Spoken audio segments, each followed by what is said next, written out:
کیوں تمہیں طارق سے کوئی جذبہ محسوس نہیں ہوتا؟ اس نے چھیڑا تو ایمن کو کوفت ہونے لگی۔ وہ ہر بات میں نہ جانے کیوں اسے لے آتی تھی۔ اس نے بالکل خاموشی اختیار کر لی، گویا سدرا کی بات سنی ہی نہ ہو۔ اس کی فلائٹ کتنے بجے کی ہے؟ اس کی خاموشی سے تنگ آ کر سدرا نے سوال کیا۔ 7 بجے، ایمن نے بے خیالی میں جواب دیا۔ 7؟ سدرا کے قدم ٹھٹک گئے۔ اس نے بے اختیار ہو کر ایمن کو دیکھا۔ 7 بجنے میں 10 منٹ باقی تھے۔ تم نے طارق کو سی آف کرنے نہیں جانا؟ نہیں، ایمن نے سر اٹھا کر سنجیدگی سے کہا۔ سدرا بھونچ کی رہ گئی۔ ایمن؟ اس نے دونوں ہاتھ ایمن کے کندھوں پر رکھے۔ تمہارے اور طارق کے درمیان کچھ بھی نہیں۔ ایمن نے بہت جما کر یہ 3 الفاظ کہے تھے۔ پھر سدرا کے ہاتھ اپنے ہاتھوں میں لیتے سپاٹ لہجے میں بولی، طاہر بھائی سے کہو مجھے گھر چھوڑائیں۔ سدرا لب بھیج کر اس کے ساتھ اندر آ گئی تھی۔ ایمن گھر لوٹی تو جانے والا جا چکا تھا۔ اس کا بیڈ روم طارق کے سامان سے بالکل خالی تھا۔ اس کی فلائٹ پرواز کر گئی تھی۔ مجھ پر ہاتھ اٹھانے سے قبل سوچنا تھا طارق جمال، یوں ہی غور کروں گی۔ مومن شرکت سے آنے والی کو دیکھ رہی تھی، مگر جو اس کی سمت دیکھے بغیر ہی الماری کی جانب بڑھ گئی۔ شاید یہاں اپنی ضروری نوٹس بھول گئی تھی۔ مومل کا ہاتھ آہستگی سے کمبل کے اندر رینگ گیا، اپنی ٹانگ کے نیچے دبا لیا۔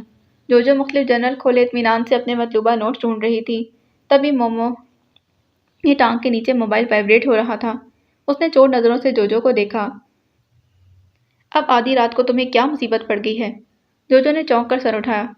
لائٹ بند کرو، مجھے نیند آ رہی ہے۔ میں نے تو نہیں جلائی، تم نے پہلے کی جلا رکھی تھی، جو نے لاپرواہی سے کہا۔ صبر تو کرو، ویسے چاہے ساری رات بیٹھی رہو۔ وہ کچھ بڑبڑاتی خفا ہوتی اپنی مطلوبہ اشیاء نکالنے لگی تھی۔ مومو نے ایک طویل سانس خارج کیا، جپٹ کر موبائل نکالا، اسے قبل کے وہ دروازہ کھولتی۔ کیا ہوا؟ ڈر گئی؟ میں کیوں ڈروں گی؟ ایسی معمولی سے کوئی بات بھی، ایسی معلومات تو کوئی بھی کہیں سے ذرا سی کوشش کے بعد حاصل کر لیتا ہے۔ اس نے قدرے بے نیازی دکھائی۔ کیوں تم نے سوچا کہ ایک لڑکا کسی لڑکی کے بارے میں اتنی ڈھیر ساری معلومات کیوں حاصل کرے گا؟ اس کے سوال میں مومو کو الجھن ہوئی تھی۔ ہاں، وہ کیوں اس کے بارے میں اتنا سب کچھ جاننا چاہتا ہے؟ اسی الجھن میں مومو نے سوال کیا۔ لڑکی کو متاثر کرنے کے لیے؟ لڑکا متاثر کرنا چاہتا ہے؟ فوراً اگلا سوال سامنے آیا۔ مومو سے کچھ خاص جواب نہ بن پایا۔ مجھے فلرٹ سمجھ رہی ہو؟ نہیں، اف لڑکی، اسے محبت کہتے ہیں۔ مومو نے زیر لب دہرایا۔ دل میں ایک عجیب سی اتل پتل ہونے لگی۔ وہ بہت دیر تک کوئی جواب نہ دے سکی۔ مومو نے لرزتی انگلی سے میسج کھولا تھا۔ کال ریسیو کرو۔ مومو نے گھبرا کر موبائل ہی آف کر دیا۔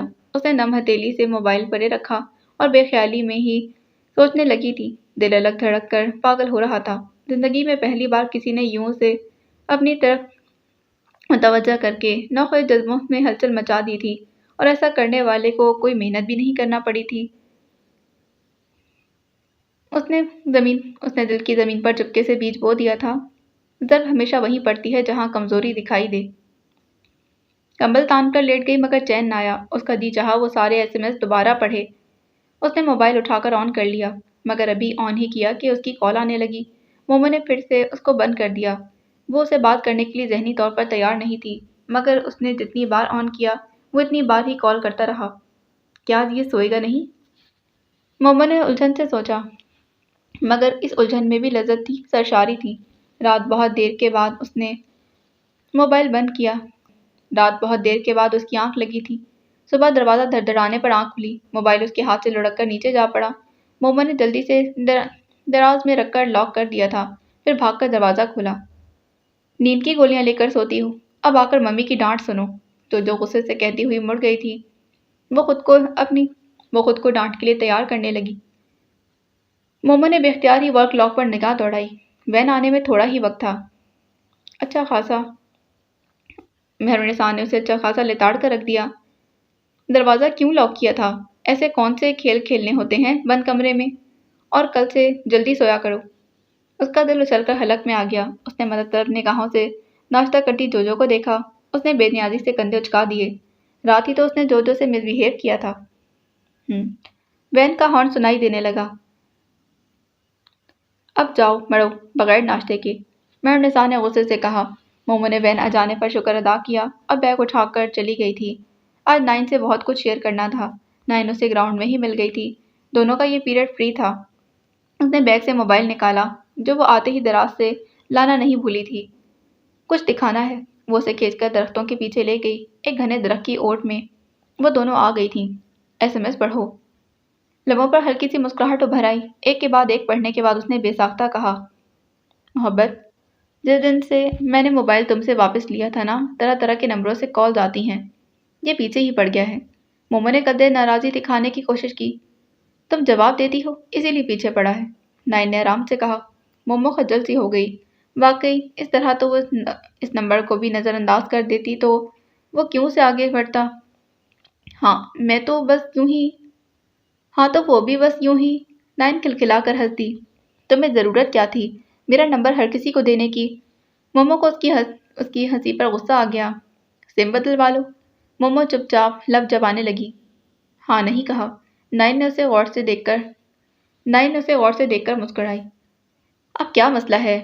وہ مجھ سے بات کرنا چاہتا ہے، مومو نے لب چباتے آہستگی سے بتایا۔ تو کر لو۔